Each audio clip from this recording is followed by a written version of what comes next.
राधे राधे प्यारे भक्तों, आप लोगों का स्वागत है मेरे प्यारे गोपाला में। आज हम आप लोगों के लिए लेकर आए गोपाष्टमी की कथा।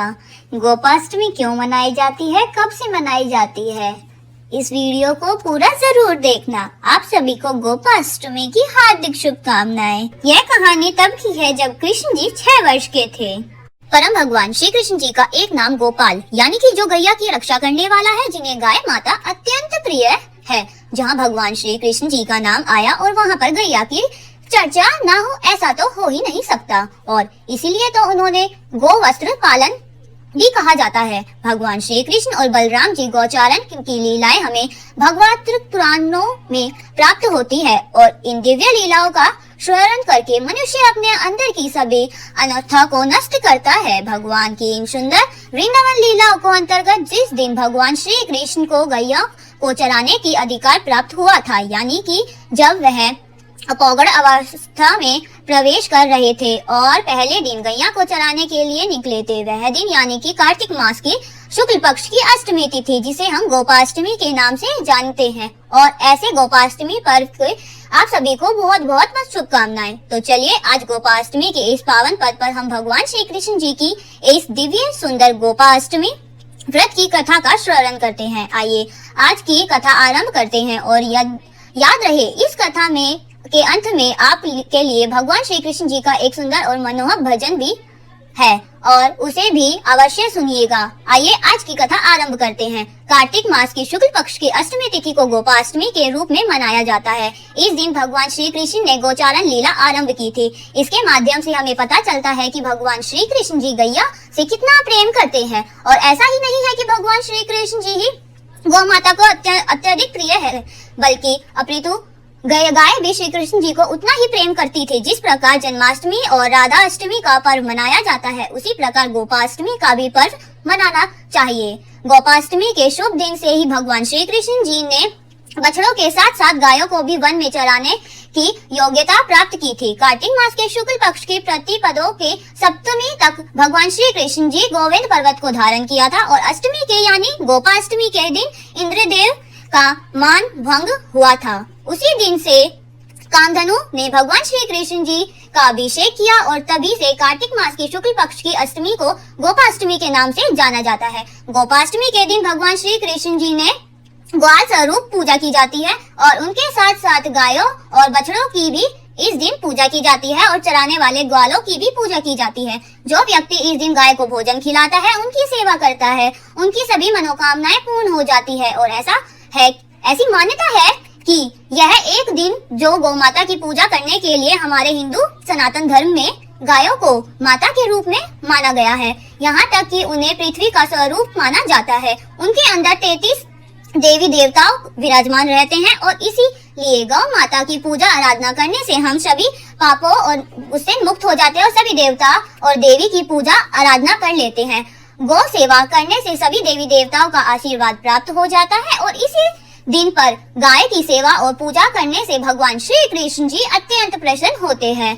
स्थिति तो यह है कि प्रत्येक दिन हमें गायों का सम्मान देते हुए भोजन कराना चाहिए, उन्हें चारा खिलाना चाहिए या कम से कम एक रोटी उनके लिए अवश्य ही निकालनी चाहिए। इस दिन भगवान श्री कृष्ण जी की पूजा के साथ साथ गायों और बछड़ों की भी पूजा की जाती है और इस दिन नहलाकर मेहंदी के थप्पे लगाकर हल्दी और रोली से उनकी पूजा की जाती है। इन्हीं घटनाओं सुंदर वस्त्रों से सजाया जाता है। पूजन के बाद गौ मृष निकालते हुए गौ माता जी की परिक्रमा की जाती है और परिक्रमा के बाद गायों के साथ साथ डोरी तक चला जाता है। जब भगवान श्री कृष्ण जी जब तक वृंदावन में थे, तब तक वह आगे आगे गाय को बांसुरी बजाते हुए स्वयं उनके पीछे वन में गौचारण के लिए जाते थे। तब भगवान श्री कृष्ण जी और बलराम जी के साथ ही श्री कृष्ण जी के यश का गान गाते हुए सभी ग्वाला गोपाल भी विहार करते और वन में प्रवेश करते थे। और तभी से भगवान श्री कृष्ण जी की गौचारण लीलाओं का आरंभ हुआ था। जब भगवान गौ चराने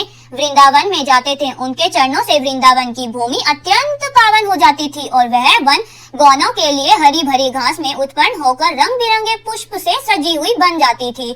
श्री भगवते भगवान वृंद में सभी वर्णन में आता है कि भगवान श्री कृष्ण जी बाल अवस्था में गैयों के संग खेला करते थे और वह गैयों के सेवा भी करते थे। उन्हें गायों से अत्यंत प्रेम था। भगवान श्री कृष्ण जी और ब्राह्मणों का रक्षक कहा जाता है और इसीलिए तो यह श्लोक आता है, नर्मय ब्रह्माण्य देव्य नो ब्रह्माण्य हिलात्र वै जगत हिस्त्र कृष्णाय गोविंदाय नमः नमो नमः। भगवान श्री कृष्ण जी गैयों के रक्षक और पालन है, इसीलिए उन्हें गोपाल भी कहा जाता है। इसलिए गोपाष्टमी के दिन हम गौ माता की सेवा करते हैं और विधि विधान से उनकी पूजन करने पर उनको चारा खिलाया जाता है। अगर आपके घर के आसपास असंभव नहीं होता है कि आप गौशाला जाकर भी उनकी सेवा कर सकते हैं, तो आइए गोपाष्टमी के उत्पन्न में एक सुंदर कथा का स्मरण करते हुए एक समय भगवान श्री कृष्ण जी की शक्ति का आरंभ लगाने के लिए ब्रह्मा जी ने गवाल बालों और बछड़ों को एक वृक्ष तक गुफा में छिपा दिया था, लेकिन भगवान श्री कृष्ण जी ने अपने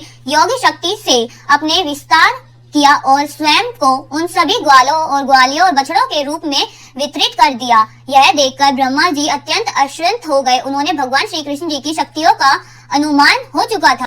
एक वर्ष बाद भगवान ब्रह्मा जी ने भगवान श्री कृष्ण जी से समय याचना की और उस समय गोपाष्टमी के दिन गायों का पूजन करना और उनकी परिक्रमा करना भी बहुत महत्वपूर्ण है। परिक्रमा करने के बाद कुछ दूरी तक गायों के पीछे चलना चाहिए। इस दिन भगवान श्री कृष्ण जी की प्रिय श्रीमती राधा रानी के नाम से भी प्रसिद्ध राधा कुंड में स्नान करके जो भगवान श्री कृष्ण जी का पूजन करता है उसे समस्त पापों से मुक्ति मिल जाती है। और गोपाष्टमी के दिन ग्वालों गैयों को धूम मचाकर उनका स्वागत करना चाहिए और उनकी पूजा करना चाहिए। हमारे जन्म जन्मांतरों के पाप जो है वो नष्ट हो जाते हैं।